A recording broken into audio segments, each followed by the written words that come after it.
Good morning, everyone. Thanks for showing up today to our webinar on wastewater system assessment and rehabilitation resources.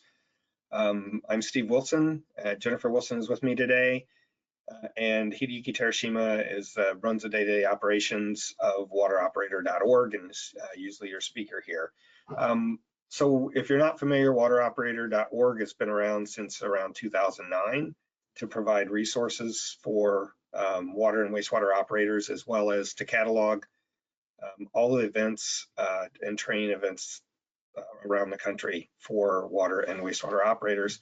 I want to mention that our program is funded through US EPA by RCAP, the Rural Community Assistance Partnership, who we've been partners with since 2012. And yeah, so let's get started. A little housekeeping. I believe you're automatically muted. Jennifer's here to make sure that's correct or whatever. But as far as these webinars, we have not requested CEU approval in advance because we're a national program. We only do that for a few things every year, one being a 3-day workshop. It's just, every state has different rules, and it's actually months of time to try to do that. But we can provide a certificate of attendance, and we can also provide the slide deck. And what we recommend is you can turn that into your primacy agency or ask them if they'll accept it. This is recorded. It will be on our website, and so you can even provide that. Yeah. And like it says here in the last sentence, we can't give certificates for watching the recording. It's only for those that are on here today watching it live. And there's a lot of tracking rules and all those things that go to what webinar helps us with. And so that's all part of how that certificate part of it works. Okay, so today, this is about wateroperator.org. But we're going to highlight the resources on the topic for this month.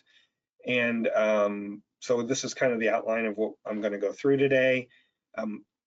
As it says here, the second bullet, there's a wide range of topics, even related to condition assessment and rehab, but on anything related to water and wastewater, from finance to maintenance to consumer information you can provide to your customers, to groundwater, you name it, decentralized wastewater, all of those things are available. And I'm going to show you how to find those on wateroperator.org, as well as some of the other things that we have going. Like I said, we've been around now for 12 years, and yeah, you'll see. We'll just go through some of those topics and issues. And what Water Operator is a clearinghouse of information for anything related to water and wastewater operations. Our focus is actually on operators. It's not on engineers or mayors or water boards, although a lot of them find this useful, nor state agencies or EPA or anybody else. We're trying to provide information that's beneficial, excuse me, to water and wastewater operators. And so we've tried to do as much of the legwork as possible so that it's easy to use. We've added value to what's there. We write explanations of things, and I'll show you that. And we've also developed an interface that's, it's a sorting tool, if you will, that allows you to, if you're looking for information on a given topic, we link to over 15,000 documents, if you will. Some of those are web pages, some of those are video files, you name it, but they're all related to information that should support you as a water or wastewater operator. And if you can't find something you need, we also have a phone number on our webpage and an email address. You can email us or call us. We will find it for you. We'll even print it if you need it printed and send it to you in the mail. And it's a service. One thing I didn't mention is our focus and why we're funded by EPA is to support systems under 10,000 people.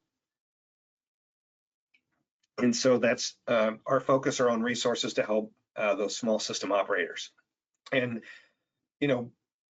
part of that is a larger system has more wherewithal. They have more staff.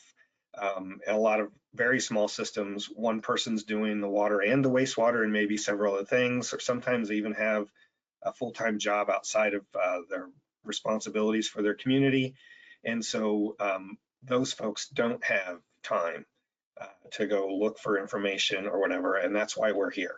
And so we're more than happy to do some of that searching and find information and provide it. So when I say we've done the legwork, it means that we search for information that's free and publicly available online from organizations that are in the water and wastewater business. So when you search on Google, you get ads, you get all these things, or information that's totally not relevant. We vet the organizations that we get information from. We have a database of about a little over 1,000 organizations that we go to regularly to find either their events or any documents and information they may have. And then we provide that and make it available to you through the search engine we have on our website. And that, that's technical assistance providers, that's even consulting firms in some cases. We typically don't try to highlight for-profit businesses, but sometimes they have some really good information out there that's a benefit to an operator, so we'll put it on our website. But we linked over 15,000 documents, as I mentioned. That includes manuals, Excel files, programs, websites, videos, presentations, and then we also have a calendar that's nationwide. It's searchable by state that lists all the events going on in that state related to water or wastewater that are either worth continuing education credit for an operator or have information that would be beneficial and are free. If a class has a fee, it has to be where CE use, or we don't list it. And so we're trying to be supportive in that respect and make sure that the information we provide isn't a sales pitch, and it's something that's going to help you maintain your license. As I mentioned, value-added information. So we look at every document that we put in our database or link to, and we write a summary of what it is. And when we first started, this really mattered in some areas where some people still had dial-up, which many of you, if you're younger, don't even know what that is. But to download a document that was a very large file could take an hour, which that doesn't happen today in most cases, but at the time it mattered. So we developed an approach where we list a 3 or 4 sentence summary of what's in the document. So you can search through your search findings list, and maybe there's 23 documents there, let's say, for example, and you can go and read a little 3 or 4 sentence summary and see if that's the thing you want to download or not, rather than downloading, going through it yourself, realizing that's not what I was looking for, then finding something else and doing all that. So we put a lot of logic into how we set this up, and we actually brought in about 15 small system operators in Illinois, where we're based, when we started this, and actually had them walk through all of this and tell us, how can we make this easier to use? What information is most important? And so we've tried to follow that ever since. And so, yeah, and as far as the bottom bullet there, clickable details with contact info, that's for the events. We highlight every event that's going on in a given state, but we're not hosting those events. It's the RCAP region or the Rural Water Association or the WEA Association or WEA in that state, or maybe some other trainer.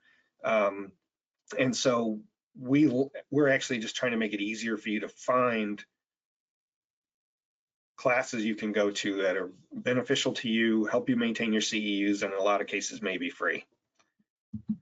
Okay, so this is the front page of wateroperator.org. The URL is just wateroperator.org, like it says.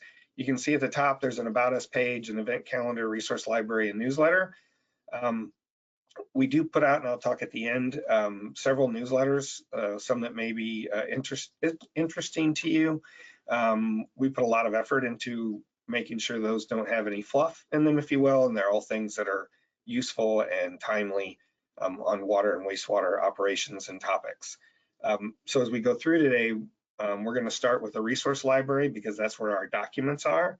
And so I do want to mention that as far as the events this is from 2023, and I got this file, this from Hideyuki. You can see all the different topics that are covered. Operation and maintenance are a lot of the classes that are available around the country for operators, but a lot of different wastewater topics here, wastewater treatment, utility management, sanitary sewers, water reuse, you name it, and decentralized wastewater.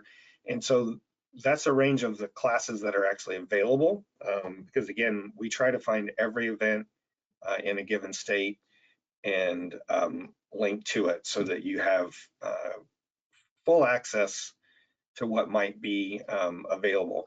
And the reason that's important is because you may be used to going to 1 or 2 events every year to get your CEUs, and that's great. And that's why most of the associations have conferences, but maybe you're using Hawk equipment in your lab, and it turns out that Hawk is going to be training in your state.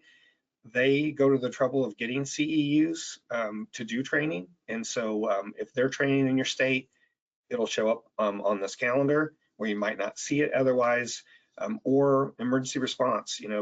Texas Engineering and Extension does training around the country on emergency response.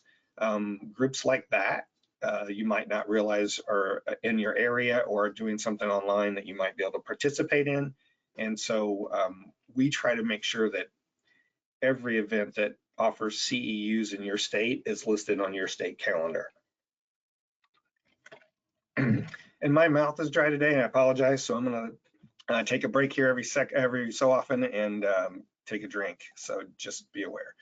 Okay, so the resources we highlight, and I'm highlighting today, really going to focus on things that are these first 4 bullets. They're all publicly available, which means you can find them on the web on your own, but we link to them. And so some of them are private entities, some of them are engineering firms, and so that's why I put this caveat at the bottom. If we use a resource from a for-profit company like an engineering firm, just to be clear, we're not endorsing that company in any way. What it means is we found a resource on their webpage that we think is valuable to you, and so we include it and make it available. Again, our focus is just on providing resources for operators. We're not selling anything. Everything's free. We're fully funded to, like a nonprofit would be, just to provide support to operators. So today, again, the title is Condition Assessment and Rehabilitation Resources. So obviously we're going to talk about condition assessment on the wastewater side. CMOM, Capacity Management Operations and Maintenance, I'm sure you're familiar with that. If you discharge, I'm not sure, I'm not up on the rules. I know most states have that tied to their MPDS permit, but not necessarily all.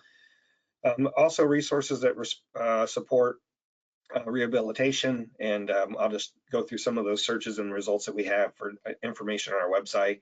And also then asset management programs and best practices. And that comes into play because all of these things are so intertwined, right? The things you need to do for CMOM, for instance, play into your condition assessment, also asset management. They're all tied together. You should have a program that really looks at all of those things so that, you're doing a condition assessment to find out where you're at, but you also need to then understand what you need to do to prepare for when those are going to fail, how to understand when they might fail, and all those sorts of things. And I included a few things here, resources included from today, US EPA, state agencies, consultants, technical assistance providers, like RCAP, the EFCN network, and the Rural Water Associations, and then also other state and national associations that may be in your state. I didn't mention the WEAs or AWWA sections. All of those groups, and in some states, they have their own type of organization. There's a group in Illinois called IPSWA on the water side, which is Illinois Potable Water Supply Operators Association. They only meet once a year for a conference, but we're in touch with those folks, and we, whenever there's going to be an event related to that, we follow them. And the same way there may be small operator groups, we try to find out all that there are in a state and make sure that we're on their mailing lists.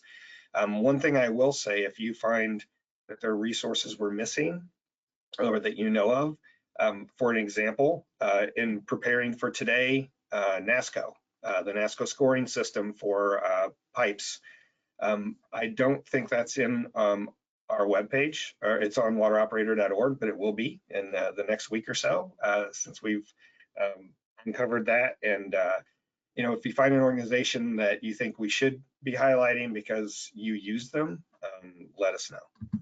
So some of the searches I did for this today are condition assessment, system assessment, and this is only a few: rehabilitation, asset management, CMOM, sanitary sewers, and best practices. You'll see when we get to the search how all that works. I've highlighted just 3 of the documents that I'm going to talk a little bit more about today. 2 of those are presentations. You know, what I've learned is that some state associations, when they have their annual conference, they put all of the slide decks on their website, which is so helpful to so many people. We wish every association that had a conference would do the same and make them available, because there really are. It's you know, it's the consultants who are doing the work, or the utilities that have had a really interesting project that got finalized, that are doing those presentations, and or something cutting edge. And those are the best places to find information that might benefit you as an operator in your facility. So when you go to the front page of wateroperator.org, if you highlight resource library with your cursor, you'll get a drop down, and you're going to want to go to document search. That's where we're going to spend a lot of the time today, looking at these resources. So when you do that, it comes up with this page. It's just a select button, but then when you click on that, it gives you 4 options: category, type, state, and host. So category, I showed you that big pie chart earlier. There are 32 categories related to water and wastewater that we link to, from, as I mentioned, certification exam prep, groundwater, arsenic, sanitary sewers, asset management, wastewater treatment. And then you can, when you click on category, it gives you a list that you can scroll through and then select. So if I select sanitary sewers and then tell it to retrieve documents, that button in the middle, it shows me there are 823 records that we have in our database, that are have something to do with sanitary sewers, which obviously you're not going to look through 823 documents, so you're going to want to refine your search, and that's what we're doing today. So I went in and put in the keyword filter on the right, condition assessment, and that narrowed it down to 22. And so as you look through these, as I mentioned, value added, we write these summaries. Some of them are shorter than others, but they explain what they are, who the host is, where they came from. Again, we're not trying to take credit, and we don't store these on our own site. We're linking to the folks that are actually providing the information. In this case, the top 2 are from the Ohio Water Environment Association. I think this third one, I have that highlighted in blue, and that's the theme throughout today, is I'm going to click on that link, and that's what the next slide will be. So when I click on that, it's from HDR Engineering, and it's a condition assessment and rehabilitation guide. It's like they took our title, right? And or we took theirs. But when you look inside this, it's really well done. And again, we're not pitching for HDR, but they have a really good set of gravity pipe assessment and rehabilitation information. And so as you look through on the right here is the table of contents, and you can see gravity pipes are under the pipeline section. And when you look at this, they've listed all the types of technologies that you can use for condition assessment. You know, some of them are, you know, high end, you know, modeling, AI, some of those things that, you know, especially for a small system, probably aren't in the budget. But it gives you an idea of what's available, what kind of information you can get from it, and it describes what they all are. So it's a really good resource that I felt like we needed to include. And so, yeah, there's a lot of different options like that. And further down, it talks about the technologies you can use for rehabilitation, what the limitations are and the advantages of each. And there's more than what I've highlighted here. I just took a few pages out of that and stuck them on the screen here so that you could see those. So further down the list, if you keep going, you can see the different organizations here, the Hawaii Water Environment Association, the Illinois Wastewater Professionals Conference, even ASDWA, which if you're not familiar as a wastewater operator, the Association of State Drinking Water Administrators, they have this cool tool. Maybe I'll highlight that at the end if we have some extra time. It's basically an Excel file to help with some of those things. But these are the organizations that we have in our database, and so we go to their websites and try to find when they have new information. The one I've highlighted here, only because it's very comprehensive, and kudos to Georgia AWP. They've developed this wastewater collection systems best management practices document. It's 356 pages, and it talks about the very basic concepts, but it's much more than that. It talks about a lot of different things related to flow, hydraulic models, rehab, condition assessment, even emergency response. And so this is just what that looks like. And when I clicked on that, this is what you see. You get a pop-up that's a separate window, and it's got the link. You can see up there. It goes back to their website. And what I'll say about these documents, and the one thing I forgot to mention at the beginning, the value really in what wateroperator.org does is it leverages everyone's information in one place. So if you're not from Georgia, if you are from Georgia, you probably are well aware of this document. But if you're not, you probably aren't. And what we find is that there are haves and have-nots among the states, especially in their state primacy agencies. Some have resources to create a lot of these things, some don't. Some associations are more active in some states than in others. Even the TA providers, some are much more prominent in some states than others. All those things. So no matter what state you're in, though, you can always find resources. They may not be for your state, but in this case, and in a lot of cases, it's still very valuable information. Sometimes when you get into the rules, obviously state law may be different from one state to another on certain things. Like, for example, I'm not sure if I'm going to talk about this or not, but Wisconsin requires CMOM for every system, where other states may have an asset management or a sustainability plan required and not the CMOM itself. So even though the rules are maybe different, a lot of these resources are still very valid and useful. And when you come across a document that's this extensive, there's about anything you want in here related to wastewater collection. And so it's really useful in that respect. And so I think, page 93 is where you get into section 7 of that document on condition assessment and rehabilitation. And it's 356 pages, but probably 2/3 of it are appendices with like forms that you can fill out to kind of help you get started in those processes, or other information that it's mentioned throughout the text here. And so there's just a lot of stuff like that. So I went from condition assessment in the keyword filter to system assessment just to see if there's any difference, because I had read one article where they were talking, they called everything a system assessment. And in some cases, this may be more of the entire system, not necessarily just the condition of the assets. But like the example here is the sanitary sewer system assessment from the Florida Rural Water Association. And I just clipped out a couple pages there about what this tool is, what you can do with it, why you need to look at it. And then I took a page 8 out of that, I think it's a 12-page document.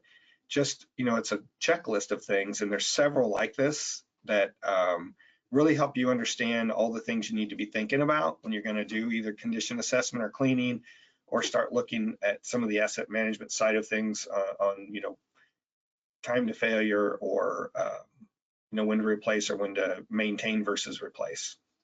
And so there's a lot of stuff like that in here. CMOM, right? Capacity management, operation, and maintenance. A lot of information available. It's a requirement, so it's pretty active. There's and so if you just search for CMOM, you get a different list of results. Some of these are going to be the same documents as under condition assessment, but some are different. And that's one of the points here is you need to be a little inquisitive when you search, because things may have, just like condition assessment versus system assessment, you may get a different set of resources depending on what keywords are either in the title, the summary, or in the keywords that we put inside the database as searchable, which, yeah, this is all based on a database system in the background. So one of those was a Central States presentation by Marcia McCutcheon, which, you know, I've been out of school for over 30 years, and it's interesting when paths cross that you don't usually get to C-cross, if you will. Marcia and I went to college together, which I probably talked to her in a long time, but it's just, I thought it was really interesting.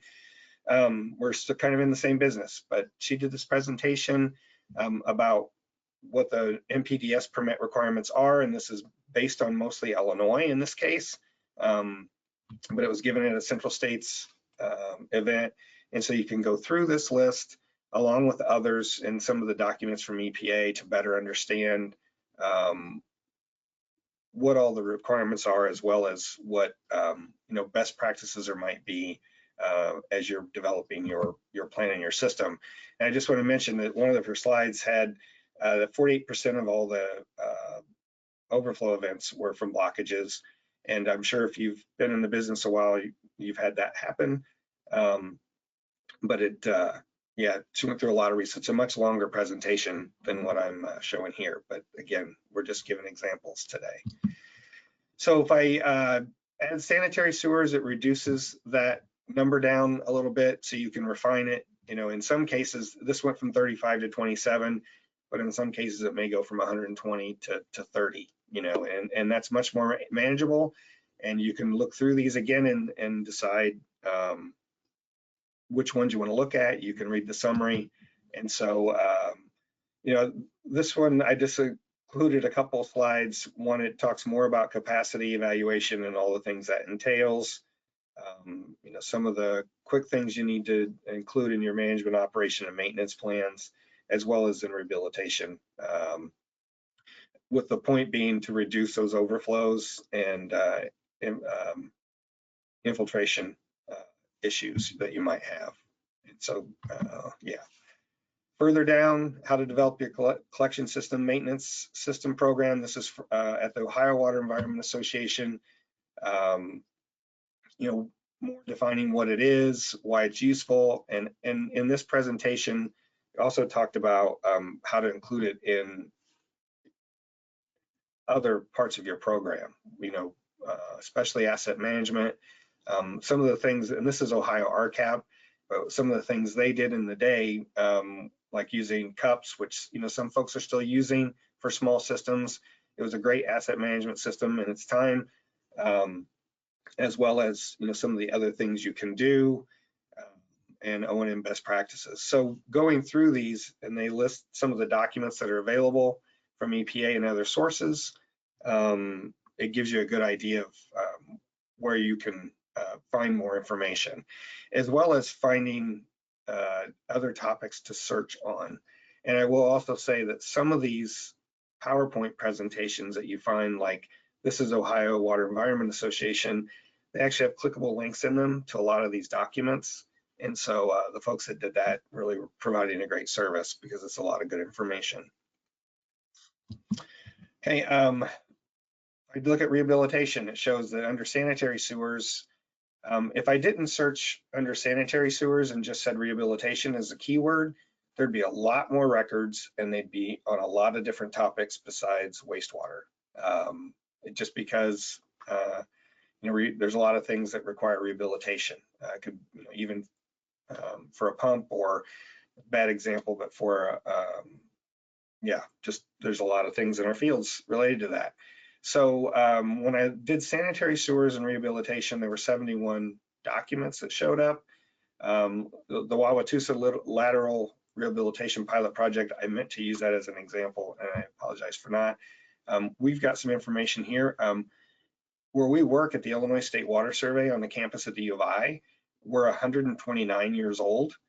We started in 1895 because of cholera and typhoid outbreaks, but in the 1910s and 20s, we did a lot of the original work on sanitary sewers and designing wastewater treatment plants. And Wauwatosa was a town that was involved with some of the work our scientists did back then. And we've got all these cool old photos of Wauwatosa putting in their sewer systems, tearing up the roads and stuff from the 1920s. That's pretty cool. Sorry for the side note. When I change that and go to the next thing, which is type. So if you remember at the beginning, I said you've got category, type, host, and state. So types include fact sheets, forms, web pages, videos, so you can pick what you want. When I looked at, when I said fact sheets and case studies, looking for something that may be, something shorter to read and get an example of, 3 things came up and they were all from WEF, which is awesome. And so I'm highlighting the 6-page fact sheet on sanitary sewer rehabilitation. Excuse me.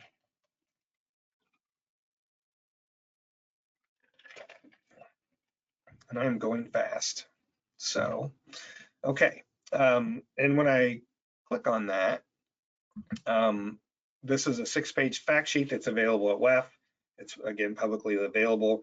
It talks, it's really a 6-page summary of everything you need to know about sewer rehabilitation. It's got the methodologies, how to determine the conditions, just giving you all the basic terminology and things that you need to get started there. And then as you get through it, it talks about some of the methodologies to do that work, as well as they put this summary matrix in there on different techniques that might be available. And so if you're not familiar with all of those, this kind of is WEF's a trusted source for sure. And it provides a lot of information then about what your options may be as well. Okay, so I put in a couple other examples, just one-offs. You saw on some of the other slides, they talked about smoke testing. So if I just put in smoke testing, 29 records show up, and that's not using any of the search criteria. And so this particular document was a presentation given at the Pacific Northwest Clean Water Association.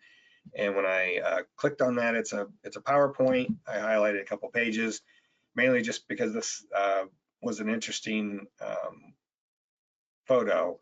We found a missing manhole in a lady's backyard after she complained of sewer odors while having a barbecue in the backyard. Smoke came through the holes in the manhole lid that had been covered and lost.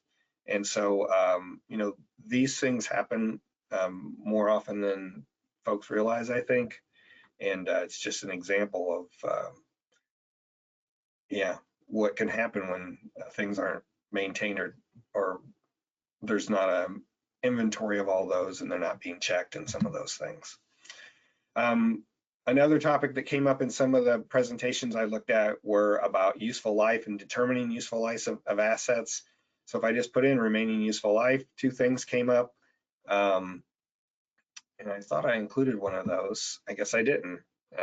But it's just an example of, you can search a lot of ways and there's going to be things that show up. I know this US EPA Fundamentals of Asset Management session 3 is about residual life, but there are 5 or 6 of those that go together, and together they make a pretty good set of information on asset management and all the fundamentals and what you need to consider there. And so that's kind of everything on the document side I was going to share today. And this is went a little faster than I imagined, but I do want to talk about the other side of our website, which is the events calendar. This is probably the most used part of our webpage by folks in the industry, and it's set up the same way with the search, category, type, state, or sponsor. The reality is that when you're searching for an event, if it's an in-person event, you're going to go search for your state. Even if it's not, you're going to search for your state first, because that means that those events are worth CEUs in your state. And the one caveat to that is you can search by type, uh, which is webinar, and I'll show an example of that. And I mean, there's webinars all over the country. It's funny because before the pandemic, if I just searched for webinar and didn't tell it to limit it to a state or a topic, there might be 10 in a month. And during the pandemic, there were as many as 50 in a day around the country. And now that's backed off a little bit, but when you search for online events, there's still quite a few all over the country. And what I'll say is, even if you can't get credit for that, if it's a topic that you're trying to learn more about, there's no better way than to find, maybe you're in Illinois, but someone in California is doing a webinar on a topic that's really interesting to you or that you're interested in pursuing, and it's not available in your state. So those are great opportunities to find particular topics that maybe aren't as mainstream, if you will, but maybe it's something you're considering for your plant or your system. And it's a good opportunity to find those things. And what we recommend to anyone taking a class that's not worth CEUs in their state, reach out to the host, the organizer. If it's a technical assistance provider, they may be willing to send you the slide deck in advance. You could take it to your primacy agency and ask if they would accept it, or just send them the link to the class and ask if they would accept that for credit. In some cases, they certainly will. They're glad that you're, being aggressive, if you will, and not just doing the same old every year as far as some of the classes that you might take.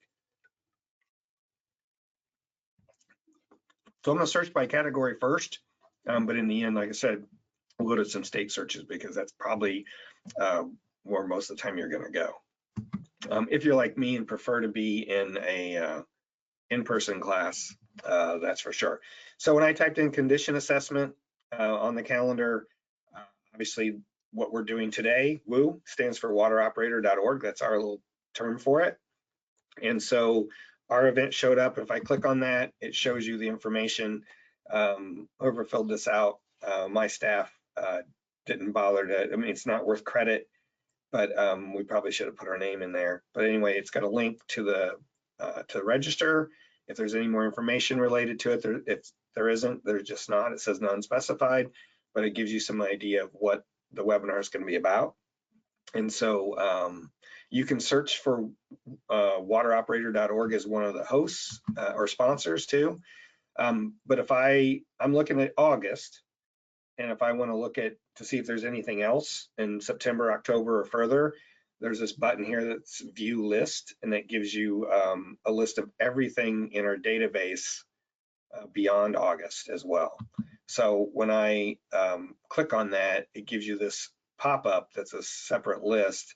And I've scrolled down the page a little bit. If you look off to the far right, you can see that slider bar is about in the middle. The other events that were earlier in August are there, but we've also listed some other events, the IWEA events online. The others are in person, so they have a location and a state.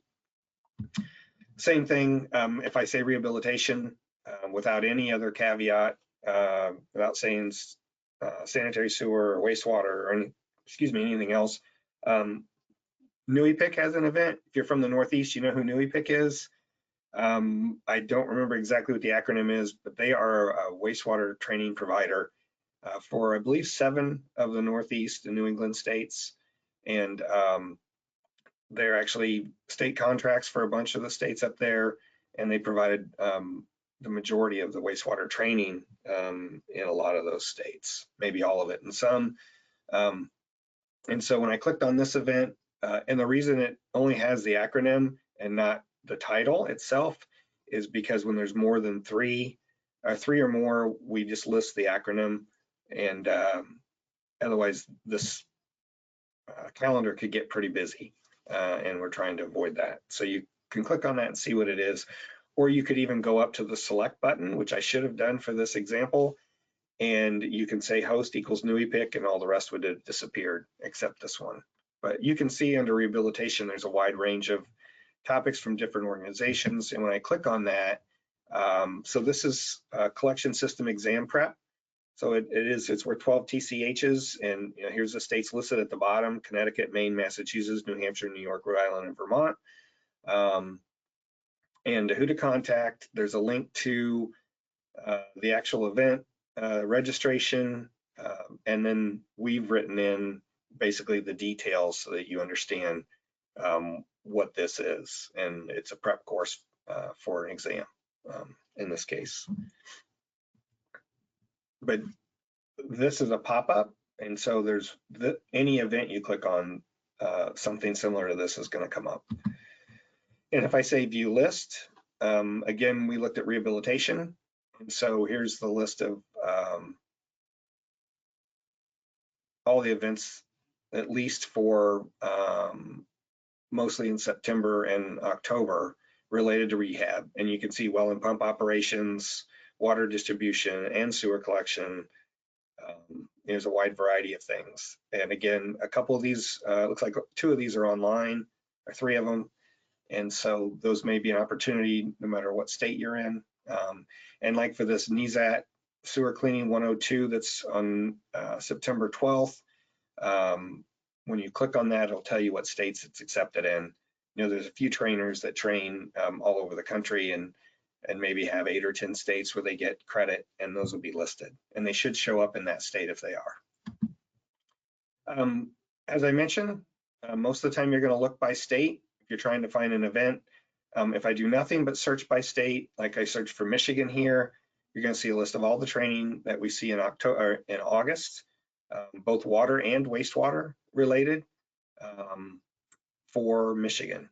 And this, again, the Rural Water Association, their Water Environment Association, EGLE, EGLE is their, used to be Michigan DEQ, it's their state agency. They do some training. US EPA is going to, was there on the 14th. So there's a wide variety of trainers that may come into the state. When I say wastewater, it narrows it down a little bit. And that's why you're seeing it looks more busy, but that's because it's got the titles and not just the acronyms listed there. So you can get an idea of what those are about. And you click on each one. Sometimes they say online, the Water Environment Association certainly does. And so you get an idea of some of those might be useful. Again, you can also search on other topics, and that might help as well. If I just say webinar online and wastewater, which putting wastewater in the keyword filter on the right up there did narrow this down. It would be twice as big or more if we hadn't. But you can see there's just a lot of online training today all over the country. And groups, the EFCNs and the RCAPs and the Rural Water Associations, they do a lot around the country. So many of those are funded under EPA grants to provide opportunities for wastewater operators. And a lot of times those are free if you're a system under 10,000 people. And so that's something to keep in mind. I'd mentioned TEEX before, the Texas Engineering and Extension Service. On the 21st, they have an event that's online. So there's a wide range of things you can find here. I will say that before the pandemic, the 2 organizations that probably did the most online training were the Illinois Section AWWA and the Rural Community Assistance Corporation, which is the Western RCAP region based in Sacramento.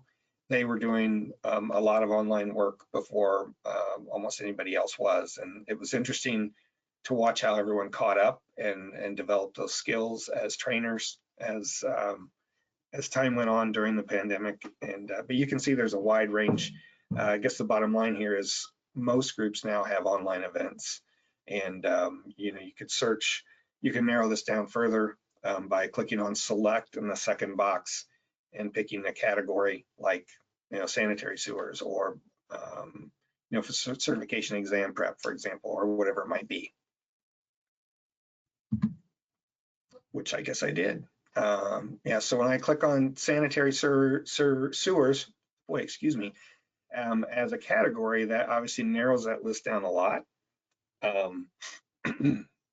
And so, yeah, it gets you to some of the things we're talking about today and some of the training that might be available. So Central States has this fundamentals of collection systems, which again, it's available for credit, 1.5 hours of wastewater credit in Illinois, Minnesota, and Wisconsin. There's a description of what it is, a link back to their website to register or to see the details. And it talks about what the costs are to do that and sign up, as well as who to contact, who to ask questions to, all those sorts of things. Yeah, and when I click on that link, it takes me to this PDF that they have available. So it's an 1.5 hours long. It's, yeah, and further down it talks about who the instructor is and some of those things on page 2 there. So I went through that a lot much faster than I anticipated. I do want to talk about some of the other resources available for operators and what's available on our website. This is our front page, and when it says sign up for email updates, that is for our newsletter that comes out every 2 weeks. I'll show you some examples of that here in a minute. And we try to highlight some resources like the 2 that are highlighted there for upcoming free webinars. One's about tanks, one's about controlling lead in drinking water. Again, our site really focuses on both water and wastewater. So our blog, when you highlight resource library at the top, one of the available links is browse the blog. This is a thing we put together on financial management, just a big deal these days with all the BIL money and some of those things. But if you, what had happened here? I've lost some of my slide deck. Oh no, I haven't, okay. We also have a newsletter. We actually have 3 newsletters. We have our traditional wateroperator.org newsletter, which shown on the right, that comes out every 2 weeks. And I'll apologize, we are in the middle of, we've had to do a lot of changes to our websites, and we actually have 4 websites that are related to water, if you will. We have a private well page, we have a decentralized on-site wastewater one. I guess we just have those 3. But anyway, our newsletters, this is dated because we're switching to a new content management system, and it's we've had some issues with our IT. And so the latest ones aren't on here, but you can look at some of the past examples that would give you an idea if you're interested in getting that. There's no fluff to our newsletters. They're actually really helpful, and they're timely with issues that are going on today. But under newsletters, right now you can only see through September of 23. But once we have this migration done, all of the newer ones will be there too. We have an innovations newsletter, which goes out once a month. It's really about new technologies that are being developed for water and wastewater. A lot of them are links to research papers that are being done like at universities or through the Water Research Foundation, which does both water and wastewater, and some of the things that they've come out with. And so it's meant to just stay on top of any new innovations that are going on. We've had this since 2015, and it's actually really popular. It's the fastest growing newsletter of our 3. And lastly, we also have a tribal newsletter, which if you scroll down this page, you'd see. So if you work with tribes or you are a tribal utility, we have a newsletter that comes out once a month that really just deals with specific issues related to tribal compliance and trouble, yeah, and all those things. So our blog also has, there's a lot here. You can see off to the right, all the categories and what's available. We try to put timely information here about what is available, emergency preparedness and emergency response plans, which every utility should have. Last month, Hideyuki presented on funding wastewater infrastructure projects, which is also, so the webinar like this one, that was recorded. And further down the page, you can click on that, or you can go to the YouTube page for wateroperator.org and find it there. and this one will be up as well once we're done today, and probably by the end of the week or so. We started a podcast 3 years ago or so called Tap Talk, the Drinking Water in Rural America podcast. The URL is just drinkingwaterpodcast.org, which I should have put here. But we try to interview people that are working either nationally on water and wastewater issues, or doing interesting or novel things that aren't going on everywhere. So, Travis Loop is someone who talks about water. He has his own business on podcasts and media and all those things. And we thought it'd be fun to interview him. It was the last one of our 4th season. But the one below that, Matt Moss, I don't know if anyone's familiar with ERTC, the Environmental Resources Training Center, which is at SIU, Southern Illinois University, Edwardsville. But Matt is the director of the ERTC Training Center, which is a unique operator training center in the country. It's not classes alone that you take. Mostly, most of those types of training facilities are taking classes to prepare you for the exam. This is a hands-on facility that uses finished wastewater from the university's wastewater treatment plant. They bring it into this facility. They can run 4 treatment trains, both water and wastewater or more. They have 2 wet labs, and they do confined space training and have some of the alternative energy approaches there to train folks on. It's a 1-year program. You sign up. It's 4 days a week for both semesters, and then 10 weeks that following summer, 5 weeks at a water plant as an intern, 5 weeks at a wastewater plant as an intern. And when you're done with that year, you're eligible for the Class C exam for water and the Class 4 exam for wastewater, I believe, in both Illinois and Missouri. So it's a unique program. We hired a young man who came out of that training facility for a summer to help with some small utilities in Illinois, actually to help them understand why they needed to have emergency response plans and to do asset management. And he ended up helping several people with their plant. They come out ready to go. And so it's a really interesting program, and Matt really did a good job of explaining what's going on. And folks who graduate from there can, if they decide to, can go on and get an associate's or even further. But most end up doing their 1 year and then taking their exams and going straight into a facility. And a lot of times, the internships that he set up for them are directly conduit to a job. So it's really cool. Check it out. And so anyway, our podcast, again, it's drinkingwaterpodcast.org, which on our main page, you'll see Tap Talk, and you can click on that link. There's a lot of interesting presentations there, or podcast, I guess, on topics that are relevant and good to listen to if you've got to drive. We have a new website on decentralized wastewater. It's very similar to wateroperator.org and how it works. There's an event calendar and a resource library, but it's focused on decentralized wastewater. So that's, septic systems, individual home systems, cluster systems, and we just launched it in April, and we're still building it out. But if you deal with some of those issues, you can check that out. There's also a newsletter for this program that comes out once a month, and highlights resources related to the on-site industry. Our focus really is on pumpers and installers and inspectors as far as the training events that are there.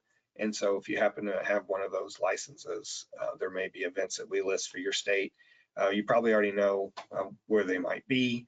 There's fewer trainers typically in most states than there would be on the water and centralized water and wastewater side. But it's just a new resource that hopefully will be helpful. And so I ended early, but I was going to pull up our website, and well, first I'll answer some questions if there are any. Um, and so stick around. I think if you see me run through some of these things live, it actually is really helpful. A lot of times when I'm trying to help someone who's called us, we're both on the phone, they're on their computer, and I'm walking them through those things. So let's see if there's any questions first. And there aren't any questions, which is fine and dandy. Let me pull this up full screen and make it a little larger. Okay, so I mentioned Tap Talk, that this is that link. Here's where you can sign up for updates. Yeah, I should have taken a new screenshot. We're in the process of updating, but if you click on any of these, you can see our newsletter. It's a separate page there. Septic Smart Week's coming up. We try to highlight that as well. Try to list a resource, and again, this one focused on decentralized because of the time of year it is. It starts in a couple weeks. If I go, and that's, yeah, they're all different. That's, yeah, take a look. That's the best thing I can say there. As far as other things that I haven't mentioned, one is operator careers and training. So we try to focus and provide information about how to get more people into the industry. These are interviews with folks from different states about how they became a water operator. We list a lot of things related to occupational overviews, things for that. Workforwater.org is a website that AWWA and WEF put together many years ago. WEF went in and updated this. It's really a useful resource if you want to find information about what's available in your state related to those things. So if you're looking for information in the USA, you can search by state. If I say Illinois, it lists for both sides, water and wastewater, other resources, you know, where there's job resources, what kind of scholarships might be available. You know, the apprentice program that NRWA has, all of those things. And so it's really a useful resource. And I'm going to go back to here. What we put together is a list of operator schools. And they're also listed on Work4Water. We work with WEF fairly closely. But if I search by state and say, you know, I'm going to say California because many of their community colleges have a program. So if I just pick Cuyamaca College, their wastewater treatment operator program, then we provide that information, how to get there. If it lists the cost, we put that in here. All the opportunities that might be available. This is for 30 credits. And we have that for, I want to say about 70 of these or 80 programs around the country. And so you can search in your state. Illinois is going to list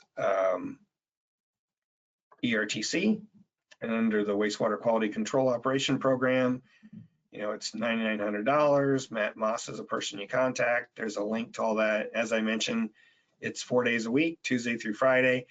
And again, this place is really cool because they can do things because they're actually training hands-on. Like when the students go away for the weekend, on Monday, they can come in and mess up the plant somehow. And then when they get there on Tuesday, they have to figure out what's wrong. So a lot of troubleshooting and things that you couldn't do otherwise, or at least not as well. And again, as I mentioned, they have an opportunity to go on, if you will, if they're interested in that. But it's a pretty cool program. I go back to home. The only thing I'll mention is, let's see, what am I missing here? I guess I'll go through the document search, a couple examples. Yeah, and so you can search on a lot of different things. And again, when you're searching for documents, a lot of times you're going to look under a category first. So I can just say something like biosolids. There's a lot of resources in here. What's a good, I'm trying to think of a good, I'm blanking. Yeah, I'm going to go down to one of the searches we did before. Water reuse is in here. Again, sanitary sewers.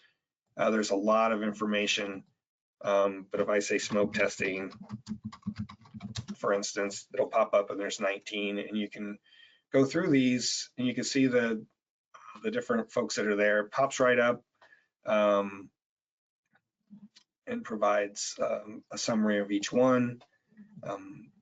Under certification exam prep, which is an important topic for anyone who's going to take a higher level exam or is trying to get their exam, there's a lot of resources here. One of the things that most people have trouble with is math, and I'm going to go to an example that's wastewater related here. So there's still a lot under math, right? Advanced math. These West Virginia Health and Human Service resources on the water side, those are really great handbooks. We recommend those to people. But if I want to look for videos that might help me prepare for math, you search there, there's 72. And as you go through this, what I wanted to highlight is this CA wastewater. So this young man, I'm going to make this bigger, who's not a young man anymore, but we first came across this website almost when we started wateroperator.org, over 10 years ago. And he was a young operator, is a member of the California Water Environment Association, and was active and, learned from that the biggest problem with passing the exam for a lot of operators is the math, like it would be for me too. And so he set out to create this web page. You can see they're all say 15 years ago. That's how long this has been around. But there's 5 classes of wastewater. There's 5 classes of wastewater license in California. And so he's created these wonderful chalkboard example math videos. It's a shame so many people struggle with the most common teeth and gum problems. When this simple 30-second okay is your SP30. So I'm going to stop that and just click on a couple things, but it goes through these examples to help people learn. And it's all free. It's all publicly available. He's not trying to make money off of it. And it's really a cool resource. And so I certainly wanted to highlight that. Yeah, I don't know, has there been any questions, Jennifer? We had 2 comments and 1 question related to getting a certificate. So you can check that on the document. Okay, let me pull up the document. Okay.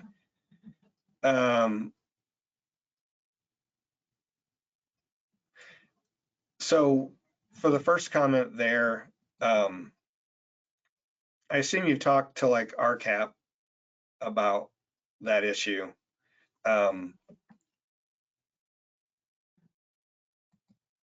If you can only do WIFIA, I mean, I understand WIFIA is a great thing as far as it helps certainly larger utilities, but I don't know that it's, what I was told about WIFIA is to, if you're a small system, because they require, it's a lot of money you have to borrow. When I brought that up, I can't remember if it was to ASWA or one of the AWA folks. They're like, well, just have the small systems band together. That's a ridiculous thing to me. And so if you want to send us an email, I could certainly get you in touch with some of the TA providers in your state. If you haven't talked to them already, maybe you have, to see if there's anything else you can do. And that's I can get you to someone who's actually working on those issues in the field. And that's my job really, is to try to provide you support however I can. So yeah, feel free. The email is info@wateroperator.org. And so the question about PDHs, every state handles continuing education credit differently. They have different names for them. So in a few states, a PDH is what a water operator or wastewater operator need, but in a lot of states, that's for an engineer. And our program doesn't even attempt to get PDHs for engineers. That's not who our focus is on. We're here to support water and wastewater operators. But if you want to get PDHs as an operator, then we can give you a certificate, and we can also give you the slide deck. And you need to talk to your state primacy agency, whoever you turn in if you have to turn in, in Illinois, they have to turn into the state when they take a class on one side. I think on the other side, the trainers have to turn it into the state. But we can certainly help you with that information, as well as, again, we can provide their certificate and the slide deck as a PDF that you can turn in. So, and I would suggest that moving forward, if you're going to attend a webinar, whether it's from us or anybody else, which may have credit in other states available, but not for your state, that you reach out in advance and ask if you could have that information so that you can at least share it with your primacy agency and find out in advance if they'll accept it for credit. Some states are really more than willing to do that, and some are not. So it just depends on which state you're in. We've had states, when we're trying to get credit for something, in February, we do a 3-day online, it's on the drinking water side, but it's a conference basically. We spent months and we're only able to get 40 states approval because some just have a lot of rules that make it difficult for someone who's not already a trainer in their state to actually do those things. Okay, so the next thing, currently under consent orders, Ag's Office ADQ because of infiltration issues. This is made from the late 50s. Again, I would recommend you talk to a technical assistance provider. I'm assuming you're in Arizona, and yeah, I get their newsletters, but that's the reason. Yeah, I think that's probably where you're at. There's folks that we can send you to, or we can give you their contact information so that you can talk to them. If you're a small system, they should be able to provide some assistance for free. That's what EPA funds them to do. And so, yeah. And funding options, we cannot find any help whatsoever. We've had moonshot missions research as well. Yeah, I don't know a lot about moonshot missions other than, Mr. Hawkins is the lead, and I think RCAP works with them, and, we're funded under RCAP. And so that's probably who I would send you to. At least they should talk, if that would be helpful, is to get the folks at RCAP in Arizona and the moonshot missions folks you've worked with. I know we're on a wastewater call every couple months, and somebody from moonshot missions is there. And so they are working together, and maybe they've discussed this already, maybe they haven't, but it's worth finding out for sure.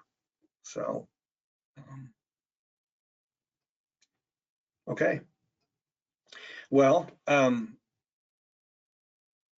if there's no other questions, I think anything to add, Jennifer, that I've missed? I apologize to everyone for this being short. It's supposed to go to 11:30. That's on me.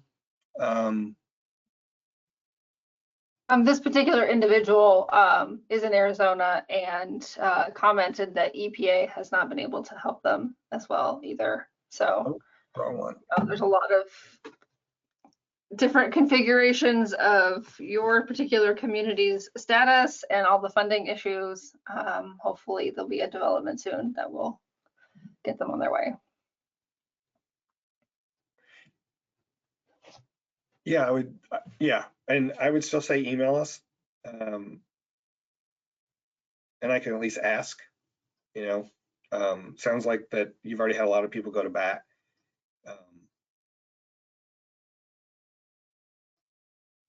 yeah, and most of all, I wish you luck getting that resolved. So, not that that's super helpful in any way, but I certainly understand.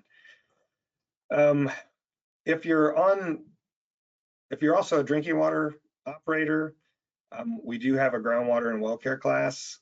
It's the only class, well, really, that we offer. It came out of we have a private well program where we develop a 10-lesson class that's free to any homeowner in the country with a well. And at some point, EPA asked us if we would make a version of that class for non-community systems. Almost all of them are on groundwater wells. And so we developed this, and it's available online. You take it on your own. In the end, it lists which states accept credit for it, whether it's 1 hour or 2 hours. But if you can use drinking water credits, that's an option for you. And yeah, I think that's about the whole gamut of what we have. Our other programs are listed here. You know, mentioned the private well class, the certificate program. We also have a lot of tribal resources. But I think we've covered everything. So thanks for showing up today. And if you have any other comments or questions, I think there'll be an email that comes out to everyone that was on today in an hour or two. Feel free to comment. That'll come back to me. Let me know. Yeah. And we were part of this innovation in drinking water systems. We were part of a center that was led by the University of Massachusetts, and it's that WIN Center there. You can look up more there. The one thing that really came out of that was we worked with the states to try to determine how to get new technologies to small systems, where it seems like it's an impossible thing to do a lot of the times. And so that's where our innovations newsletter came out of. And we feel it's one of the more helpful parts of that. Take a look at our site. Again, at the bottom is our email address and our phone number. You know, we're at the University of Illinois, the Illinois State Water Survey, which is a quasi-state agency. We house the state's well logs and have been around since 1895. So reach out, let me know. And again, thank you for your time today.